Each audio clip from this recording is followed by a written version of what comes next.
श्री भक्त प्रहलाद पृथ्वी का उद्धार करते समय भगवान ने वराह अवतार धारण कर हिरण्याक्ष को मार दिया था। इससे उसका भाई बड़ा क्रोधित हुआ और अपने भाई का बदला लेने के लिए हिमालय पर जाकर घोर तपस्या करके ब्रह्मा जी से वरदान प्राप्त किया कि मैं अस्त्र शस्त्र से किसी प्राणी से रात में, दिन में, जमीन पर, आकाश में कहीं भी न मरूं। इधर जब दैत्यराज तपस्या कर रहा था तभी देवताओं ने राक्षसों पर आक्रमण करके उन्हें परास्त कर दिया और देवराज इंद्र हिरण्यकश्यप की पत्नी कयाधु को बंदनी बनाकर ले जाने लगा। मार्ग में देवऋषि नारद मिले।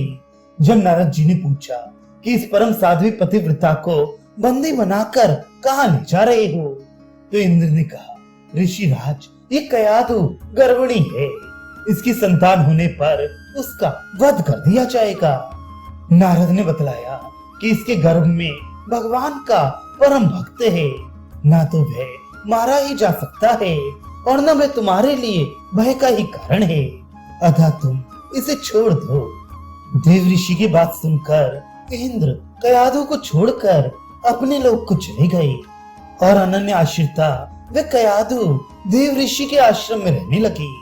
नारद जी उसे भगवत भक्ति का उपदेश दिया करते थे, जिसे गर्भस्थ बालक प्रहलाद ने धारण किया और जन्म लेने के बाद भी उसे भूले नहीं।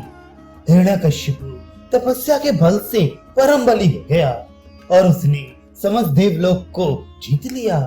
जब प्रहलाद का जन्म हुआ तो वे मुनि के भगवान की भक्ति के उपदेश को भूले नहीं, बल्कि पाठशाला में जाकर पिता की आज्ञा के विपरीत श्री हरि के भजन और राम नाम संकीर्तन का उपदेश अपने अन्य साथियों को भी करने लगे।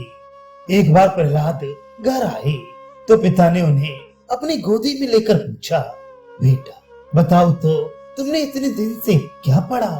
प्रहलाद ने कहा, पिताजी, ये असत संसार दुख स्वरूप है, इसलिए मनुष्य को इसके भोगों में न फंसकर परमानंद स्वरूप श्री हरि का स्मरण और भजन करना चाहिए। हिरण्यकश्यप जोर से हंस पड़ा और गुरु पुत्रों से कहा, आप इस प्रहलाद को सुधारिए, इसे कुलोचित धर्म, अर्थ, काम का उपदेश दीजिए। गुरु पुत्रों ने प्रहलाद को अपने यहाँ ले जाकर पूछा, तुम्हें उल्टा ज्ञान किसने दिया है? तो प्रहलाद ने उत्तर दिया, गुरुदेव, ये मैं हूँ और ये दूसरा है, ये तो अज्ञान है। ये सारा संसार इसी अज्ञान में भूला हुआ है। जिस किसी भक्त पर उन कृपालु की दया होती है तभी उनकी ओर प्रवृत्ति होती है। मेरा हृदय भी प्रभु की कृपा से उनकी ओर स्वयं ही आकर्षित हो गया है। गुरु पुत्रों ने उन्हें डांटा, धमकाया और अनेकों प्रकार के नीतियों की शिक्षा देने लगे। यद्यपि भक्त प्रहलाद को ये सभी ज्ञान रुचता नहीं था, फिर भी उन्होंने गुरुओं के कभी अवज्ञा नहीं की और न उस विद्या का अपमान ही किया। उन गुरु पुत्रों ने प्रहलाद को पूर्ण शिक्षित समझा। तब हिरण्यकश्यपु के पास उन्हें ले गए।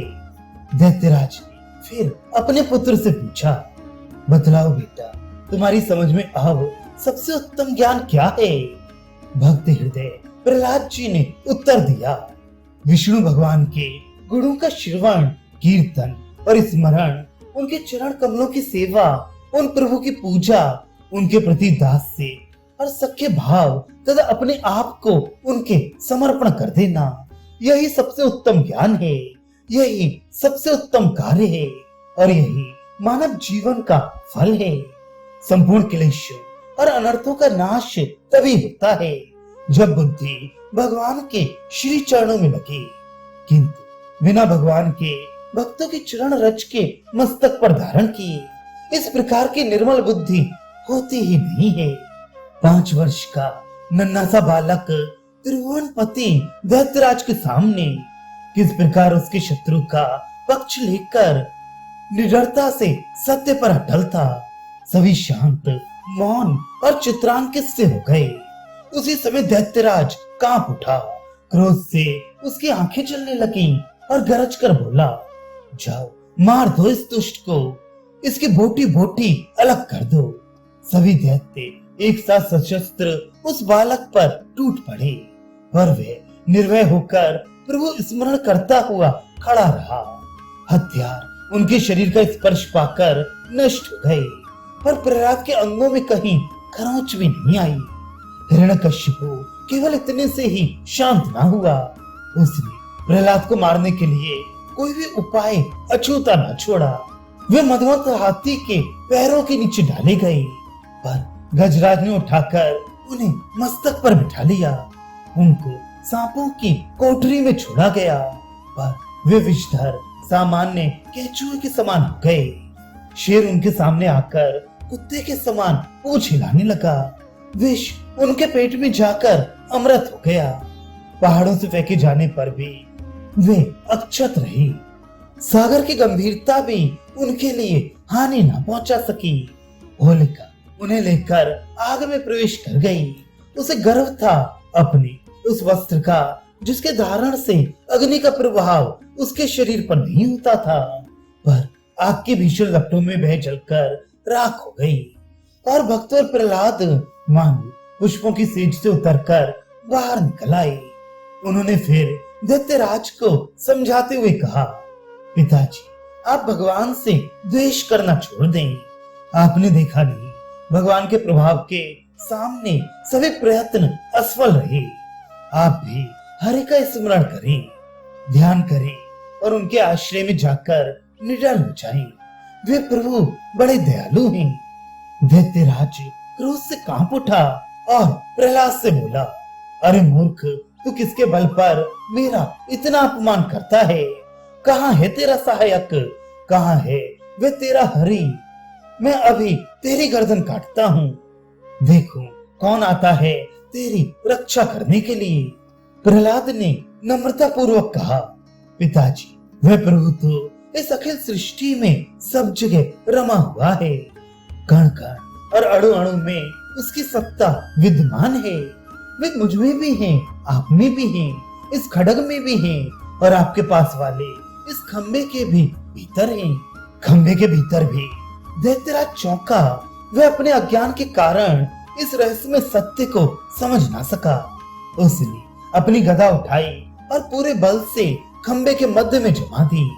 खंबा बीच से फट उठा और उसके मध्य से एक भयंकर आकृति वाले नरसिंह जी पैदा हुए।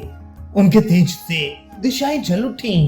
वे गरजते हुए हिरण्यकश्यप पर झपटे और उससे अप्रतिम शक्तिशाली का ब्रह्मा के वरदान की समस्त मर्यादाओं का ध्यान रखते हुए प्रभु ने संहार कर दिया। दैत्यराज मर गया, पर नरसिंह जी का क्रोध शांत न हुआ। वे अब भी गर्जना कर रहे थे।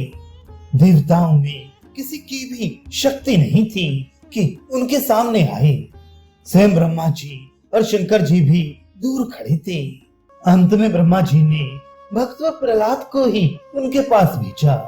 प्रहलाद निडरता पूर्वक जाकर भगवान के चरणों से लिपट गए।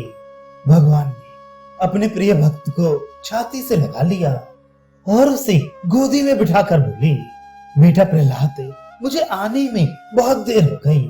तुझे अनेकों कष्ट देने पड़े, तू मुझे क्षमा कर दे।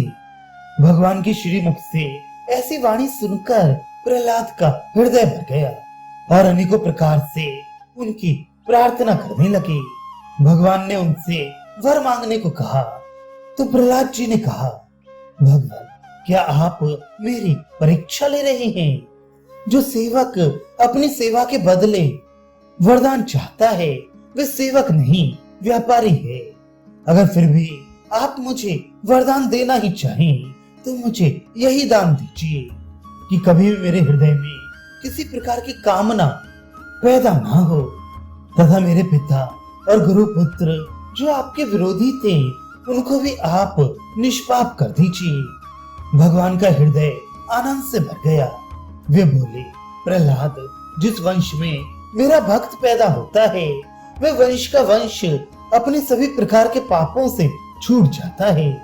फिर तुम्हारे पिता और अन्य दैत्यों का तो कहना ही क्या है। भगवान ने ये वर भी दिया कि मैं कभी भी प्रहलाद की संतति का वध नहीं करूंगा। इस प्रकार अपने वंश को कल पर्यंत उन्होंने अमर बनाया और बाद में अपने परम भागवत पौत्र बलि के साथ सुतल में चली गई, जहाँ वे तभी से भगवान की आराधना में मग्न रहती हैं।